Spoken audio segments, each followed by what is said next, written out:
Hello guys, ये एक pig है और आज हम आपके शरीर के लिए बिल्कुल असली साबुन बनाने जा रहे हैं, ठीक वैसे ही जैसे ये साबुन बड़े बड़े कारखानों में बनते हैं। पिग के साबुन बनने से पहले इसमें कुछ तोड़जोड़ किया जाता है, जिसके बाद ये मांस के टुकड़ों में बदल जाता है। लेकिन हमें मांस में इतनी दिलचस्पी नहीं है जितनी कि इसके चर्बीदार हिस्से में है। सच कहें तो हमें चर्बी खाना पसंद है, लेकिन आज हम इससे सफाई करने जा रहे हैं। हम चाकू का इस्तेमाल करके मांस से सारी चर्बी को अलग कर ले रहे हैं। आप बाद में इस मांस का इस्तेमाल कर सकते हैं, जैसे कि मीट बॉल बनाने के लिए। लेकिन अगर थोड़ा सा मांस चर्बी के साथ रह जाए तो ये कोई बड़ी बात नहीं है। ये पिग की खुशबू वाला साबुन होगा। हम मजाक कर रहे हैं, इसमें ऐसी कोई महक नहीं आएगी। कुकी पहले से ही आ है और ये वीडियो में एक टेस्ट पता करने वाली या फिर खाने वाली के तौर पर हिस्सा लेने में काफी ज्यादा दिलचस्पी दिखा रही है। मांस से चर्बी को अलग करने के बाद हमने इसे छोटे टुकड़ों में काटा।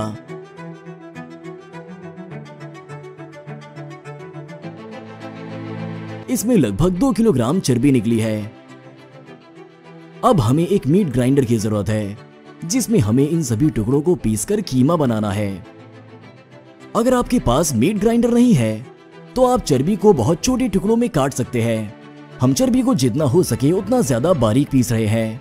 इससे आगे काम करने में हमें बहुत आसानी होगी। तो हमें 2 बाउल चर्बी मिली है और साबुन के लिए हमें चर्बी की नहीं बल्कि असली पोर्क फैट की जरूरत है। इसीलिए हमें इस फैट को चर्बी और प्रोटीन के बाकी फाइबर से अलग करना पड़ेगा। ये गैस स्टोव पर गर्म करके किया जा सकता है। कुछ ही मिनटों में चर्बी से फैट अलग होने लगेगा और हमारी आंखों के सामने ही सारी चीजें पिघलना शुरू हो जाएंगी। हम इसे चलाते रहेंगे, जिससे फैट चर्बी से पूरी तरह अलग हो जाएगा और बाकी बची हुई चर्बी नीचे बैठ जाएगी। इसमें हमें लगभग 2 घंटे लग गए। अब हमने एक बारीक छन्नी ली और पैन से फैट को निकालकर दूसरे कंटेनर में डाल दिया। इस दिलचस्प तासीर को देखिए। ठंडा फैट ट्रांसपेरेंट नहीं रह गया है, लेकिन हम इसे घूमते हुए देख सकते हैं। नीचे बची इस मजेदार चीज को आलू या पास्ता में मिलाया जा सकता है। ठीक है, अब हमें एक खास सोप कैलकुलेटर की जरूरत है। आपको इस तरह के बहुत सारे इंटरनेट पर मिल जाएंगे। हम इसका इस्तेमाल बेहतरीन साबुन बनाने में चीजों के सही पैमाने को तय करने के लिए कर सकते हैं। हमें लगभग 350 ग्राम नारियल के तेल की भी जरूरत होगी। हालांकि इसे किसी दूसरे तेल के साथ भी मिलाया जा सकता है। नारियल का तेल गर्म फैट में आसानी से पिघलता है और इसके साथ मिल जाता है।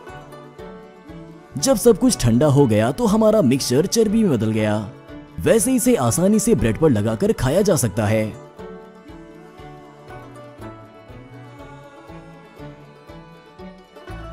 अब हमें हमारी लेबोरेटरी में जाने का वक्त है।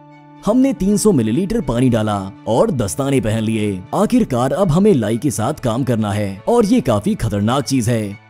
हमें 165 ग्राम ये पाउडर लेना है और अब हम इसे धीरे धीरे पानी में डाल रहे हैं। हम ये पूरा एक साथ नहीं डाल सकते, क्योंकि पानी के करीब आने पर लाई बहुत गर्म हो जाती है। ये उबल सकती है और इसकी छींटें हम पर पड़ सकती हैं। इसीलिए हमने मिक्सचर को थोड़ा ठंडा करने के लिए एक बाउल में पानी और बर्फ लिया। इस तरह हम लाई डालते रहेंगे और बर्फ गर्म पानी को ठंडा करती रहेगी। अपने साबुन को खूबसूरत और खुशबूदार बनाने के लिए हमने अपने पड़ोसी के हाथे से कुछ फूल ले लिए हैं। इसके अलावा हमने सूखे पिसे हुए ब्लूबेरी और जड़ी बूटियों को भी इकट्ठा कर लिया है। अब हमने इन सबको फैट में डालकर अच्छी तरह मिला लिया।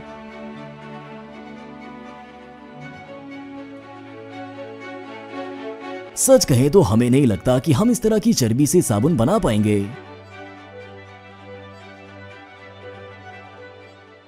खुशबू के लिए हमने थोड़ा सा लैवेंडर का तेल मिलाया। हालांकि बाकी लोग खुशबू के लिए इसमें थोड़ा सा परफ्यूम डालते हैं, पर हम एक बहुत कुदरती और फायदेमंद साबुन चाहते हैं, तो इसीलिए हम ऐसा कर रहे हैं। और अब हमने इसमें अपना लाई का घोल मिलाया। हम इसे धीरे धीरे डाल रहे हैं ताकि इसमें ज्यादा बुलबुले ना बने। और देखिए क्या हो रहा है। बिल्कुल हमारी आंखों के सामने लाई फैट के साथ रिएक्शन कर रही है और कंटेनर के तल पर हमें धुंधला सा जमाव नजर आ रहा है। यही हमारा साबुन बनेगा। चम्मच से हिलाने के बजाय हमने इस इमर्शन ब्लेंडर से सब कुछ अच्छी तरह से मिलाया। इसका रंग बिल्कुल बदल गया है। कंटेनर पूरा भरा हुआ है और हमें डर है कि ब्लेंडर ऑन करने पर कहीं ये सब बाहर ना गिरने लगे, इसीलिए हम ध्यान से काम कर रहे हैं। इस मिक्सचर को तब तक चलाना जरूरी है जब तक ये दही या क्रीम की तरह गाढ़ा ना हो जाए। फिर हमने ब्लेंडर पर लगे मिक्सचर को भी निकाल लिया। अब हम अगले काम की तरफ बढ़ते हैं। इसके लिए हमें सिलिकॉन मोल्ड वाले इस तरह की एक लकड़ी के बॉक्स की जरूरत है। हमने साबुन को इसके अंदर डालकर इसे ध्यान से हर तरफ फैलाया ताकि इसमें कहीं से हवा ना जाए। ये बहुत ही अच्छा और मजेदार दिख रहा है, जैसे कि एक तरह की आइसक्रीम। हम एक चम्मच लेकर इसे खाना चाहते हैं। हमने सोचा इसके ऊपर कोई पैटर्न बनाया जाए, साथ ही ऊपर से ब्लूबेरी पाउडर भी छिड़क दिया। हमें लगता है कि ये बहुत अच्छा लग रहा है और अब हमें साबुन को धीरे धीरे ठंडा करने के लिए इसे एक तौलिए के अंदर रखना होगा।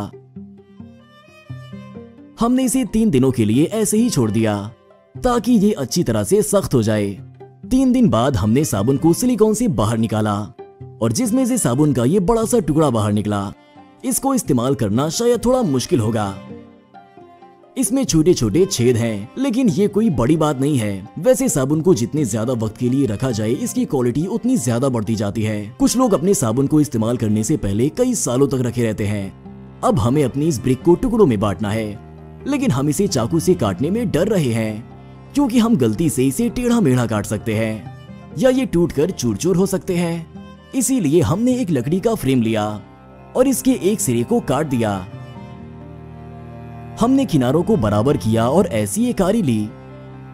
फिर हमने काटने वाले ब्लेड की जगह एक पतला और मजबूत तार लगाया। इसमें हमने गांठ लगाई ताकि इसे आरी से जोड़ सकें।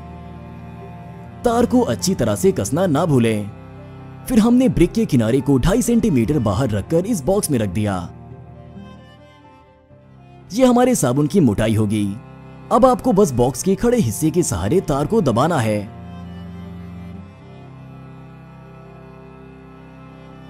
इस तरह हमने एक बराबर से कटा हुआ साबुन का टुकड़ा बना लिया।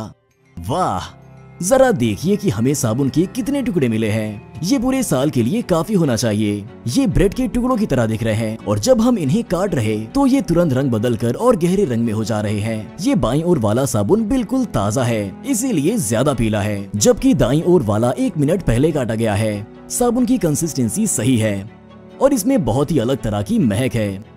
हम महसूस कर सकते हैं कि ये घर पर बना है और इसमें कोई बनावटी रंग या महक नहीं है। इसके अलावा हमने चॉपस्टिक से इसके धारदार सिरों को चिकना कर दिया। अब सबसे जरूरी चीज इसका टेस्ट करना है। हम बाथरूम में गए और हाथ धोने की कोशिश करने लगे। हमें डर था कि शायद ये काम ना करे, लेकिन जरा इस झाग को देखिए, ये तो काफी ज्यादा है। हमें लग रहा है कि आम साबुन से भी कुछ ज्यादा। हमें लगता है कि ये बहुत शानदार बना है। हमने पिक से साबुन बनाने का वादा किया था और हमने कर दिखाया। आपने इसे खुद देखा है।